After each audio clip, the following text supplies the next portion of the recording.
ഓം ശാന്തി. ഇന്നത്തെ മുരളിയിൽ പരമപ്രിയനായ പരമാത്മാവ് എന്താണ് പറഞ്ഞിരിക്കുന്നതെന്ന് കേൾക്കാം. ഇന്നത്തെ മുരളി ഡേറ്റ് 1/10/2020. ബാബ പറയുന്നു, മീठെ ബच्चे तुम्हें देवता बनना है इसलिए माया के അവഗുണോं का त्याग करो. മധുരമായ കുട്ടികളെ, നിങ്ങൾക്ക് ദേവതയായി മാറണം, വളരെ ശ്രേഷ്ഠരായി മാറണം. അതുകൊണ്ട് മായയുടെ അവഗുണങ്ങളെല്ലാം ഉപേക്ഷിക്കൂ, ത്യാഗം ചെയ്യൂ. ദേഷ്യപ്പെടുക, അടിക്കുക, മറ്റുള്ളവരെ ബുദ്ധിമുട്ടിപ്പിക്കുക, മോശമായ കർമ്മങ്ങൾ ചെയ്യുക, മോഷണം ചെയ്യുക, ഇതെല്ലാം തന്നെ മഹാപാപമാണ്. അതുകൊണ്ട് ഇതൊന്നും ചെയ്യാൻ പാടില്ല. ഇന്നത്തെ മുരളിയിലെ ചോദ്യമാണ്, ഇസ് ജ്ഞാൻ മേ കോൺ സെ ബच्चे തീക്കെ ജാ സക്തെ ഹെ ഘാട്ടാ കിനേം പഠിത്താ ഹെ. ഈ ജ്ഞാനമാർഗത്തിൽ ആർക്കാണ് തീക്ഷ്ണമായിട്ട് പോകാൻ സാധിക്കുന്നത്, അതുപോലെ ആർക്കാണ് ഈ ജ്ഞാനമാർഗത്തിൽ വന്നിട്ടും നഷ്ടമുണ്ടാകുന്നത്? ഉത്തരം, ജിനെ അപ്പന പോത്താമേൽ രഖ്ന ആത്താ ഹെ ബസ് വഹ് ഇസ് ജ്ഞാൻ മേ ബഹുത്ത് തീക്കെ ജാ സക്തെ ഹെ. ആർക്കാണോ ഈ ജ്ഞാനമാർഗത്തിൽ വന്നതിന് ശേഷം തൻ്റെ കണക്ക് വിവരങ്ങളൊക്കെ എഴുതാൻ അറിയുന്നത്, അവർക്ക് വളരെ തീക്ഷണമായിട്ട് തന്നെ മുന്നോട്ട് പോകാൻ സാധിക്കും. അപ്പോൾ ബാബ അതിന് ഉദാഹരണം പറയുന്നത് എങ്ങനെ, വ്യാപാരികൾ അവരുടെ ഒരു ദിവസത്തെ എല്ലാ കണക്ക് വിവരങ്ങളും എഴുതി സൂക്ഷിക്കാറുണ്ട്. ഇത്ര ലാഭം ഉണ്ടായി, ഇത്ര നഷ്ടം ഉണ്ടായി. അപ്പോൾ അവർ അടുത്ത ദിവസത്തേക്ക് ലക്ഷ്യം വയ്ക്കും, എനിക്ക് ഇന്നത്തെക്കാട്ടും കൂടുതൽ അടുത്ത ദിവസം സമ്പാദിക്കണം, കാശുണ്ടാക്കണം. അതുപോലെ ഇവിടെ ജ്ഞാനമാർഗത്തിൽ വരുമ്പോഴും ആരാണോ തൻ്റെ കണക്ക് വിവരങ്ങൾ വെക്കുന്നത്, അത് ഇന്നത്തെ ദിവസം ഞാൻ എത്രത്തോളം ദേഹി അഭിമാനിയായിട്ടിരുന്നു, ആത്മാവിൻ്റെ ഗുണങ്ങളൊക്കെ എത്രത്തോളം കർമ്മത്തിലേക്ക് പ്രകടമാക്കി. ദേഹി അഭിമാനി സ്ഥിതിയിലിരുന്നു കൊണ്ട് നമ്മൾ കർമ്മം ചെയ്യുമ്പം ആത്മാവിൻ്റെ എല്ലാ ഗുണങ്ങളും ആ കർമ്മത്തിലേക്ക് പ്രകടമാകും. അവർ മനസ്സ വാച കർമ്മണ സംബന്ധത്തിലാകട്ടെ അവർ വളരെ ലൈറ്റായിരിക്കും, മറ്റുള്ളവർക്ക് സുഖം സന്തോഷം നൽകും. അതുകൊണ്ട് തന്നെ കോടി മടങ്ങ് ഒരു കർമ്മത്തിന് പല മടങ്ങായിട്ട് പുണ്യം സമ്പാദിക്കാൻ അവർക്ക് സാധിക്കും. പക്ഷെ ദേഹാഭിമാനത്തിലിരിക്കുന്ന വ്യക്തി, ദേഹാഭിമാനം തന്നെ അസത്യതയാണ്, ആത്മാവാണെന്ന ബോധമില്ല.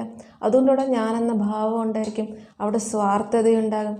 അപ്പോൾ ആർക്ക് വേണ്ടി എന്ത് കർമ്മം ചെയ്താലും ചിലപ്പോൾ നമുക്ക് മോഹം ഉണ്ടാകും, ക്രോധം ഉണ്ടാകും, ലോഭം ഉണ്ടാകും, ഇതൊരു അഹങ്കാരം ഉണ്ടായിരിക്കും.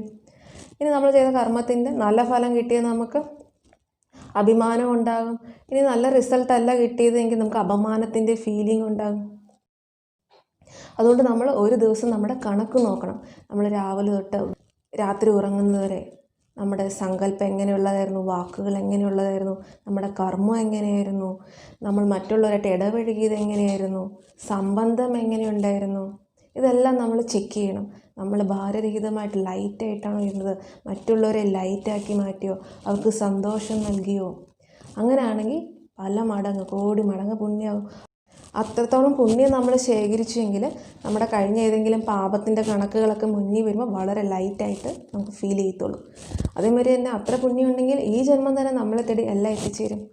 അതുപോലെ അനേക ജന്മങ്ങളിലും നമുക്ക് എല്ലാ സാഹചര്യങ്ങളും അനുകൂലമായിരിക്കും. ഇന്നത്തെ ഗീതം നോക്കാം. മുകുടാ ദേഖ്ലോ പ്രാണി. ഹേ ആത്മാവേ, മനസ്സാകുന്ന കണ്ണാടിയിൽ നീ നിൻ്റെ മുഖം നോക്കൂ. നീ എത്രത്തോളം ദേവതകൾക്ക് തുല്യമായി മാറിയിട്ടുണ്ട്, ആസുരി അവഗുണങ്ങളൊക്കെ ഇല്ലാതായോ എന്ന് പരിശോധിക്കൂ. ഇന്ന് നമ്മൾ പ്രാക്ടിക്കലാക്കേണ്ട ധാരണാ പോയിൻറ്റ്സ് എന്തൊക്കെയാണെന്ന് നോക്കാം. ഫസ്റ്റ് പോയിൻറ്റ്, अंदर में अपनी जांच कर दैवीय गुण धारण करने हैं, खराब आदतों को निकालना है. സ്വയം തൻ്റെ ഉള്ളിൽ പരിശോധന നടത്തി അവഗുണങ്ങളെല്ലാം ഉപേക്ഷിക്കണം, കളയണം. ദൈവിക ഗുണങ്ങളെ ധാരണ ചെയ്യണം.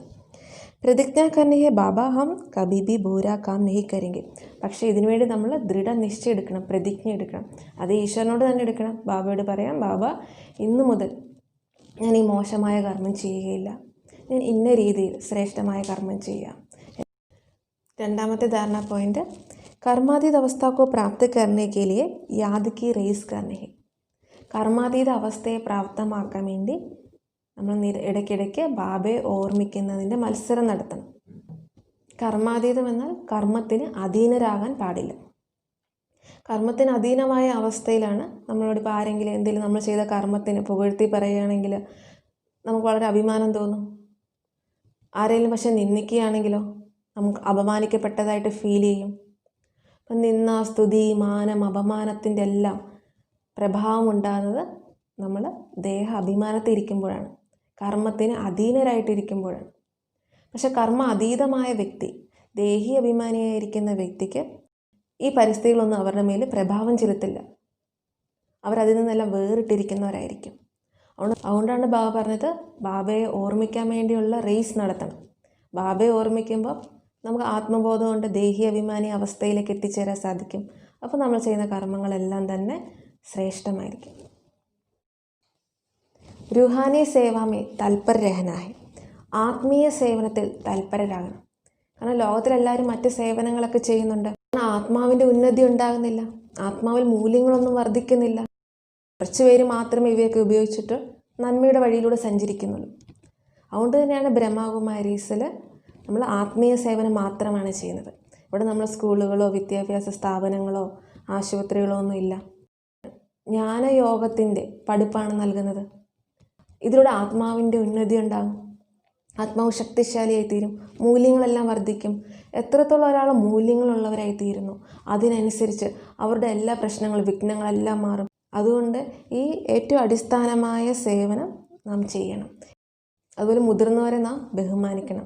കാരണം അവർ ജീവിതത്തിൽ അവരുടെ നല്ല സമയത്ത് ഒത്തിരി പ്രയത്നിച്ചിട്ടുണ്ട്, അതിൻ്റെ ഫലമാണ് നമുക്ക് ലഭിച്ചുകൊണ്ടിരിക്കുന്നത്. പിന്നെ അവർക്ക് ഒത്തിരി അനുഭവങ്ങളുണ്ട്. അപ്പോൾ അവരുടെ അനുഭവങ്ങൾ നാം കേൾക്കുമ്പോൾ നമുക്ക് പിന്നെ മുന്നോട്ട് പോകുന്ന വഴിയിൽ നമ്മുടെ സങ്കല്പമോ സമയമൊന്നും വ്യർത്ഥമായി പോകില്ല, നമ്മുടെ ജീവിതം സഫലമാക്കാൻ സാധിക്കും. ഇന്ന് ഈശ്വരൻ നൽകുന്ന വരദാനം എന്താണെന്ന് നോക്കാം. सर्व गजनों को स्वयं के प्रति और औरों के प्रति यूज़ करने वाले अखंड महादानी भव. സർവ്വഖജനാവുകളും സ്വയം തനിക്ക് വേണ്ടിയും അതേമാതിരി മറ്റുള്ളവർക്ക് വേണ്ടിയും ഉപയോഗിക്കുന്ന അഖണ്ഡ മഹാദാനിയായി ഭവിക്കട്ടെ. നമ്മൾ ബ്രഹ്മകുമാരീസിൻ്റെ ആസ്ഥാനമായ മൗണ്ട് അബുവിൽ പോകുമ്പോൾ അവിടെ 20,000 പേരുടെയൊക്കെ മെഡിറ്റേഷൻ പ്രോഗ്രാം ഉണ്ടായിരിക്കും. ആ സമയം അവിടുത്തെ കിച്ചണിൽ ഇത്രയും പേർക്ക് വേണ്ടി അവർ രാവിലെ അമൃതവേളയിൽ ബ്രഹ്മമുഹൂർത്തത്തിൽ മെഡിറ്റേഷൻ ചെയ്യാൻ വേണ്ടി രാവിലെ മെഡിറ്റേഷൻ റൂമിലേക്ക് എത്തണം. അവർക്ക് വേണ്ടി ചായ ഉണ്ടാക്കാൻ വേണ്ടി 2 മണി തൊട്ട് തന്നെ കിച്ചൺ ആക്റ്റീവ് ആകും. അതുവരെ പല സ്റ്റേറ്റിൽ നിന്നുള്ളവരുണ്ട്. അപ്പോൾ അവർക്ക് വേണ്ടിയൊക്കെ 3 തരത്തിലുള്ള ഫുഡൊക്കെ ഉണ്ടാക്കും. കിച്ചൺ പ്രവർത്തിച്ചുകൊണ്ടേയിരിക്കും. അതുപോലെ നമ്മുടെ ഉള്ളിലും എല്ലാ ഗുണങ്ങളുടെയും സന്തോഷത്തിൻ്റെ ജ്ഞാനത്തിൻ്റെ ശക്തികളുടെ എല്ലാം ഖജനാവ് ഭണ്ഡാരം നിറഞ്ഞിരിക്കുന്നത്. ഈ ഭണ്ഡാരം നമ്മൾ നമുക്ക് വേണ്ടി ഉപയോഗിക്കണം. ഗുണങ്ങളെ നമ്മളും കർമ്മത്തിൽ പ്രയോഗിക്കണം. ഒപ്പം മറ്റുള്ളവർക്ക് നമ്മൾ ദാനം ചെയ്യണം.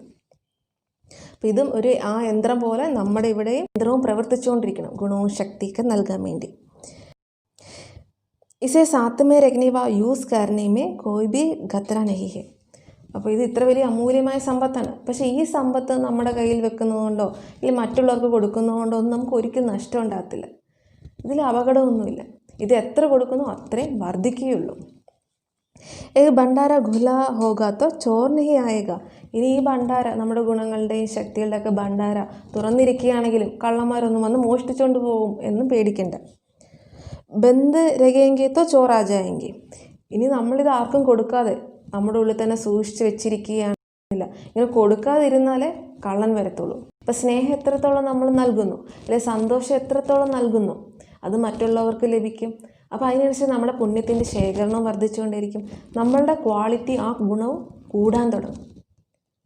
പക്ഷേ ഇത് കൊടുക്കാതിരിക്കുന്തോറും നമ്മൾ ഉണങ്ങി വരേണ്ടതുപോലെ ആയിത്തീരും. പിന്നെ നമ്മുടെ ഉള്ളിൽ മറ്റ് ദുർവികാരങ്ങളെല്ലാം വർദ്ധിക്കാൻ തുടങ്ങും, നമുക്ക് ദുഃഖം ഉണ്ടാകാൻ തുടങ്ങും.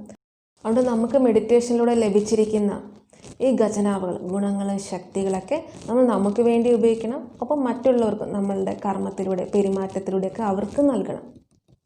ഇന്നത്തെ സ്ലോഗൻ എന്താണെന്ന് നോക്കാം.